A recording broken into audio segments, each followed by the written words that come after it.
This is the way the world ends. Sometimes with a bang and sometimes with a whisper, be it a nuclear holocaust, a global pandemic, or an alien invasion. Envisioning the end of the world is often a visually stunning, emotionally devastating, and outrageously creative pastime across every conceivable cinematic genre. So, these are our picks for the 10 best apocalypse films of all time.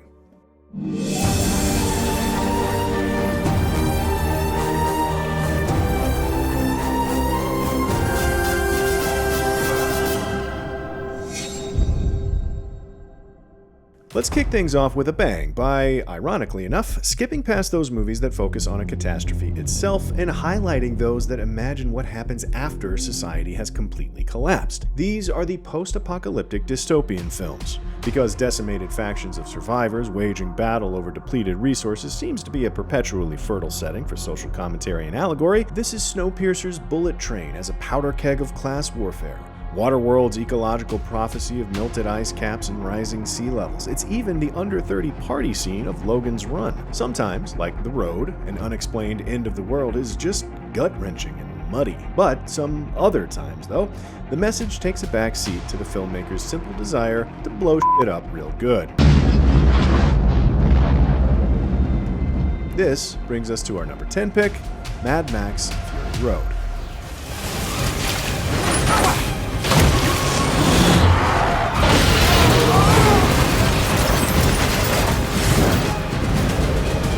George Miller's Mad Max series began back in 1979 as a shoestring budget Ozploitation flick about a vigilante cop facing off against a psychotic biker gang.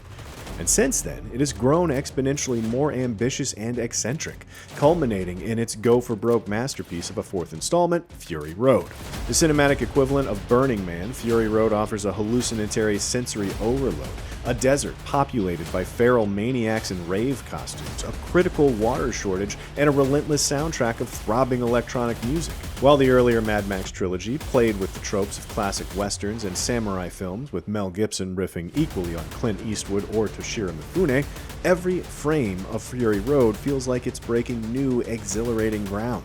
Fueled by Charlize Theron as Imperator Furiosa, an instantly iconic avatar of righteous feminine rage, the film utilizes non-stop chase scenes packed to the gills with jaw-dropping practical effects and unforgettable weirdos to craft a dystopian wasteland so frenetic and kinetic that any feelings of apocalyptic anxiety are overwhelmed by the contagious joy of filmmaking at its most visionary.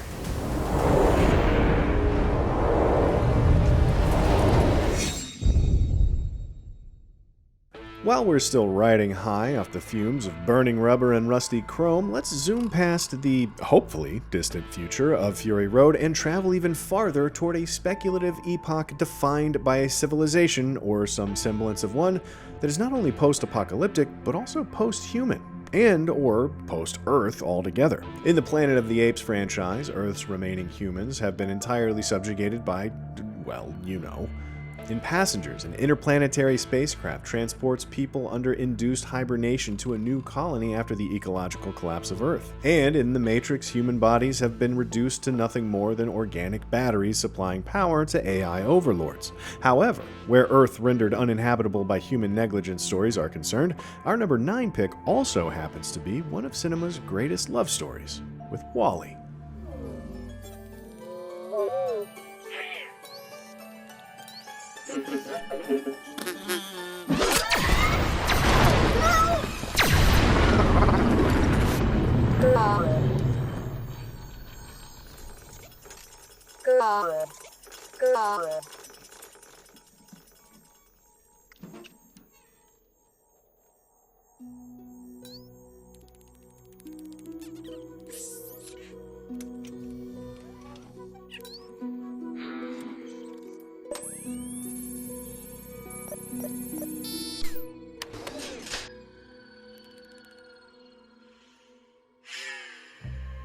Arguably Pixar's crowning achievement, WallE flaunts masterful iterations of the studio's trademark features. Gorgeous computer animation, tear-jerking romance, kid-friendly yet trenchant social satire, and lovable creatures practicing the division of labor. In the end, immediately sympathetic robot soulmates WallE and Eve heroically convince humans that their desolate planet is once again capable of sustaining life. But the exuberantly graceful sequences developing the amorous automaton's budding relationship are what made the film an instant classic. Largely eschewing dialogue in favor of endlessly expressive arrays of robotic sounds and vocal effects, while playing visual homage to silent films and bygone MGM musicals, writer-director Andrew Stanton swaddles a potent critique of unbridled consumerism with a swoon-worthy reverie that reminds us why our invaluable connection to each other and to the world around us is worth protecting.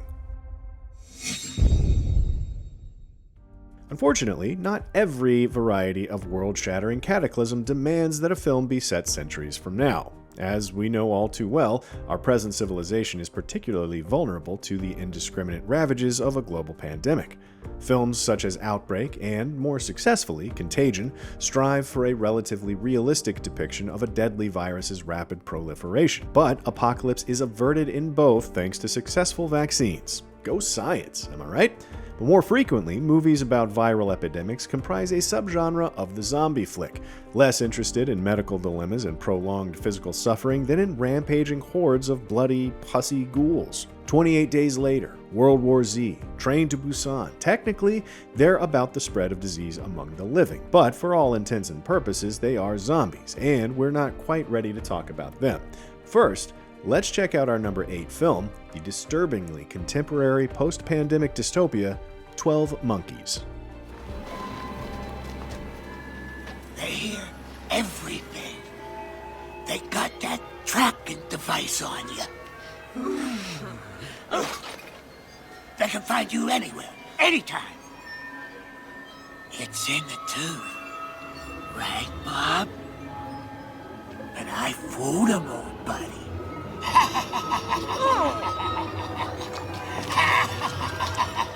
Terry Gilliam's idiosyncratic sci-fi neo-noir feels just as penetrating and relevant, if not more so, than it did nearly 30 years ago.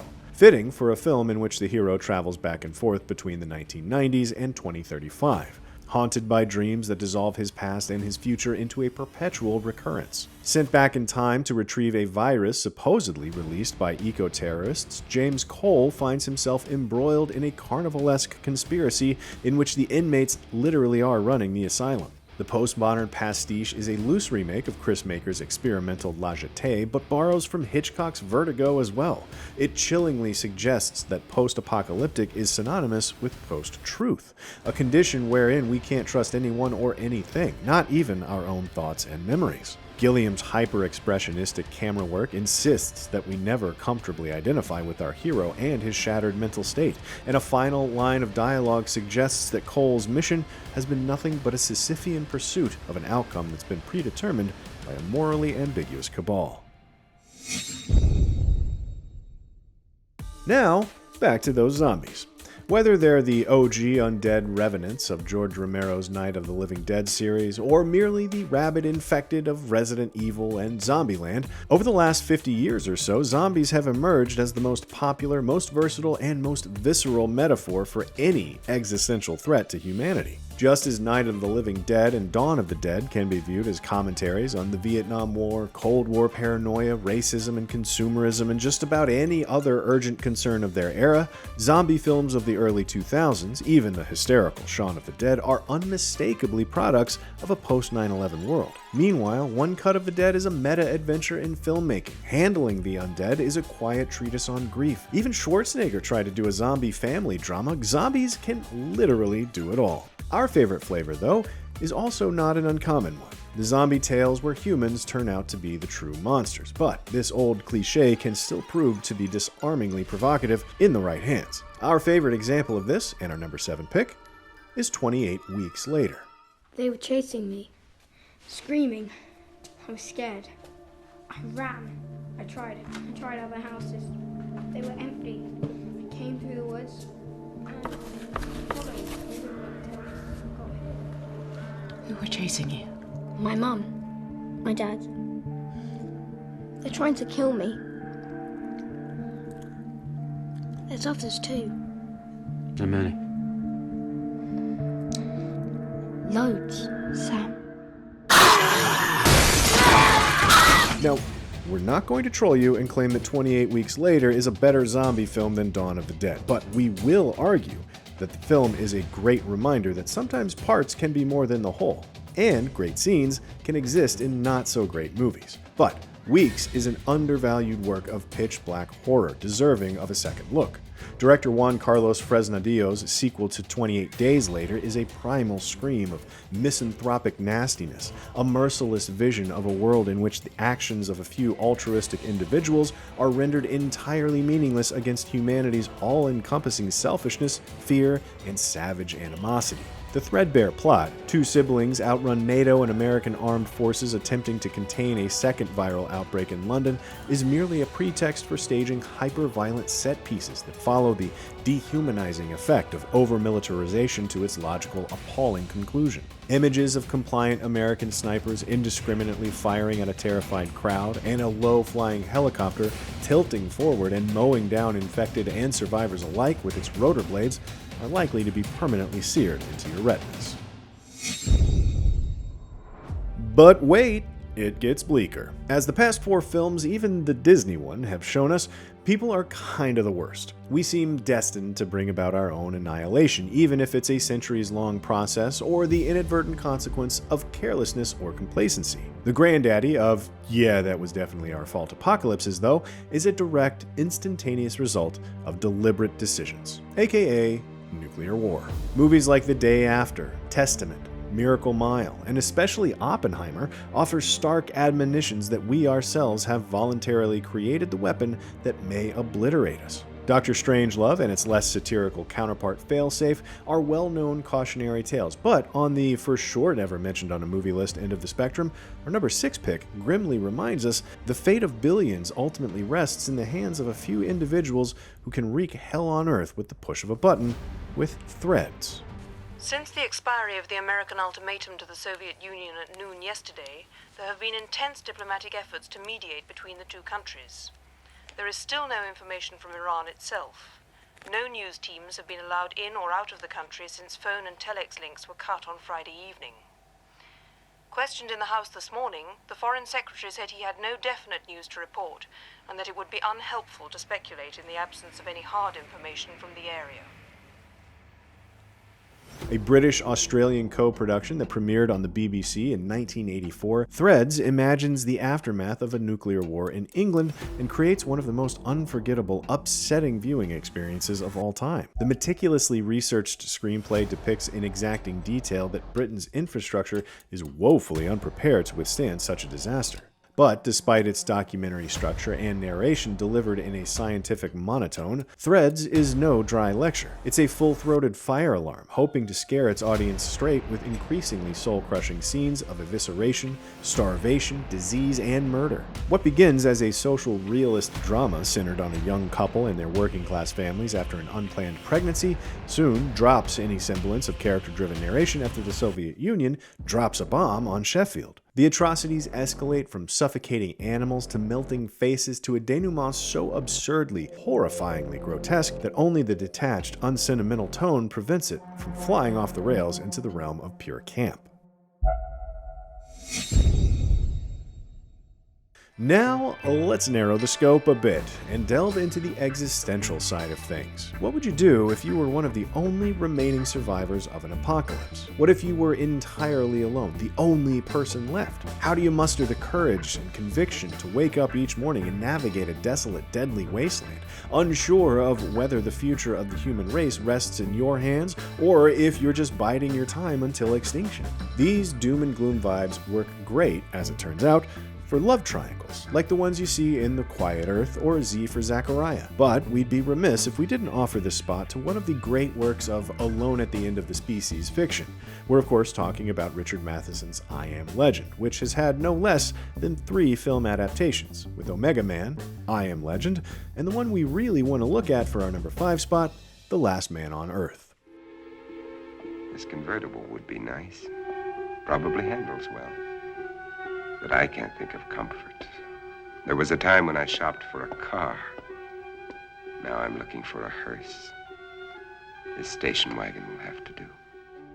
This is another spot devoted to maybe not the best example, but still a great example nonetheless, The Last Man on Earth is the first of the 3 Matheson adaptations and a B movie of the highest order, and we're highlighting it here specifically because of that. There's something pulpy that needs to be explored with end-of-the-world movies, and this is as good an example as any. Made on the cheap in Italy and distributed by legendary schlock factory American International Pictures, The Last Man on Earth features some laughably stilted dialogue delivered with unfortunate dubbing, but it has one hell of an ace up its sleeve: a fully committed Vincent Price performance. As if there were any other kind of Vincent Price performance. The horror icon tears into the titular role with Shakespearean fervor, expertly excavating nuggets of unlikely humor in what would otherwise be scenes of dull exposition, and wringing genuine pathos from the anguish, loneliness, and desperate unraveling of a man who has lost everything. Journeyman director Sidney Salco also stages some delightfully suspenseful action scenes that are doubly noteworthy for their obvious influence on Night of the Living Dead, which George Romero himself acknowledged. The plague-ridden vampires' slow-moving siege of the hero's barricaded home inadvertently established an undying trope of the zombie genre. Most apocalyptic movies depict people forced to reckon with a world that is about to be, or was recently rendered, unrecognizable. But what about those times when the characters can't see the big picture and have no idea that the end is coming until it's too late? These are the films that keep the big picture shrouded in mystery, prioritizing an atmosphere of confusion and unease over revelation and resolution. Almost always deeply cynical and slyly political, they suggest that the bounds of our precious social units are tenuous at best. This is Take Shelter and its picture of mental illness, a technological blackout in Leave the World Behind, or, in our number 4 pick, the arrival of a traveling circus in Werckmeister Harmonies.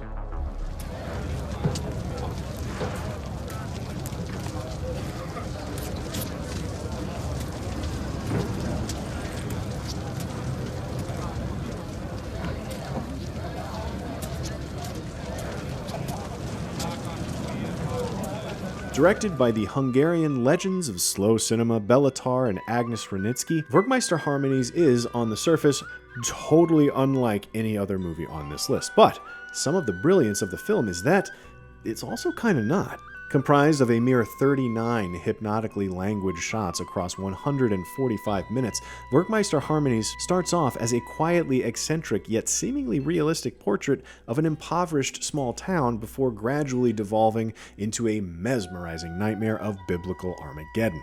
When the circus comes to town, accompanied by a shadowy demagogue known only as the Prince, the demonic figure incites the film's terrifying crescendo, a hospital riot that sets into motion the implosion of an entire community. Teeming with evocative but ambiguous symbolism, the circus's main attraction, for example, a gargantuan stuffed whale, paradoxically serves as both a reference to the metaphorical Leviathan devised by philosopher Thomas Hobbes and a testament to the sublime beauty of divine creation. Werckmeister Harmonies resists definitive interpretation, but its ominous, pessimistic view of human nature is undeniable. Where apocalypse movies are concerned, it's also a reminder that a world ending, in a broader sense, can exist on even the smallest scales. You know what? Time to lighten the mood a little. Sometimes when everything around you is falling apart, all you can do is laugh. Impending doom may expose the ugliest aspects of human nature, but on the flip side, it throws the trivial struggles of human existence into absurd relief. This is the end, the world's end, Seeking a Friend for the End of the World, How It Ends, and Don't Look Up, which, while it might not feature the word end in its title, employs all the trademark gallows humor the genre demands. But for our number 3 pick, we're going for a less heralded entry that nonetheless strikes the perfect bittersweet chord with the Canadian indie Last Night. Why can't you just stay a couple of hours? You haven't got anybody to go home to. Mum, I made a decision about where I want to be when it happens, and I'm sorry, but you're going to have to accept that.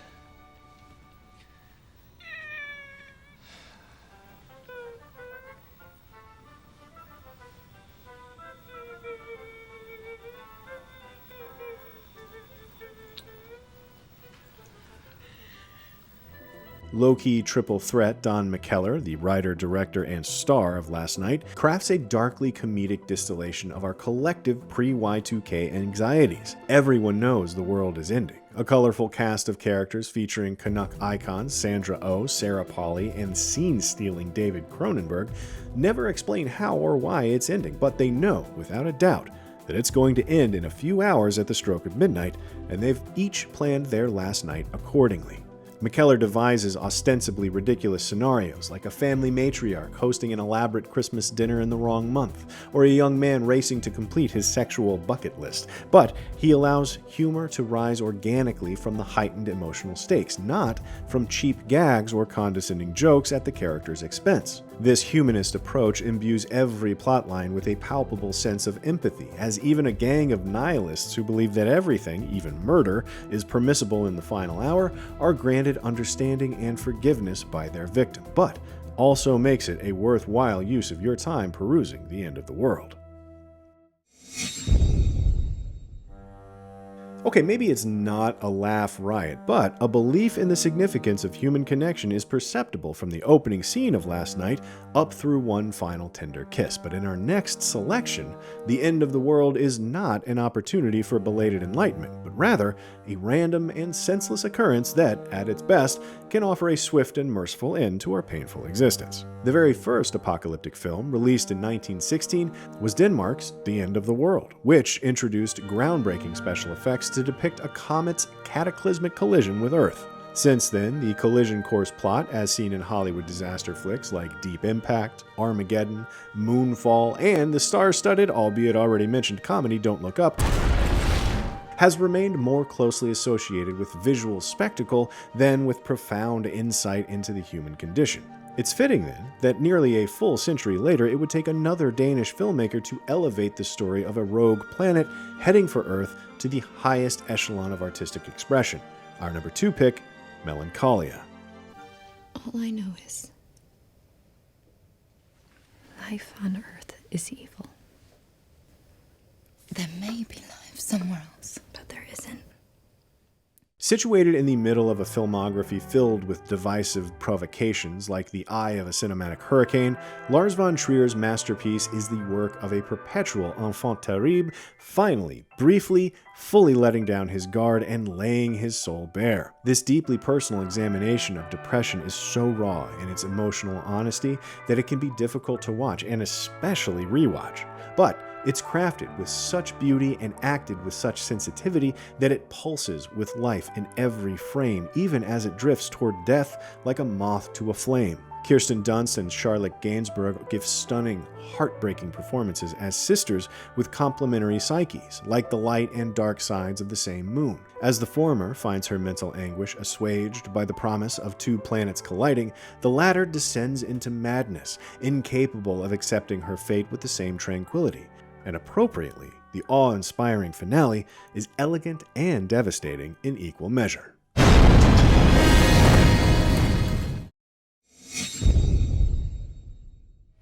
As the movies love to remind us, the future doesn't always look so bright, but in the immortal words of George Michael, you gotta have faith. Faith, the faith. I think is how he actually said it. Maybe it's religious faith that something better is waiting for us on the other side, like the heavenly visions of the rapture and knowing. Or maybe it's simply faith in humankind's ability to persevere through dystopian conditions, as seen in Interstellar and A Quiet Place. But our number 1 pick offers a healthy, harrowing serving of both with Alfonso Cuarón's Children of Men. Hilarious! No, wait, okay. Do it again!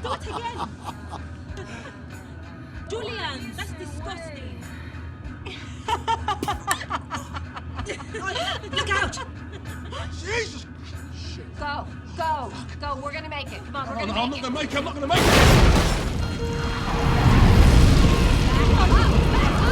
now! Jesus!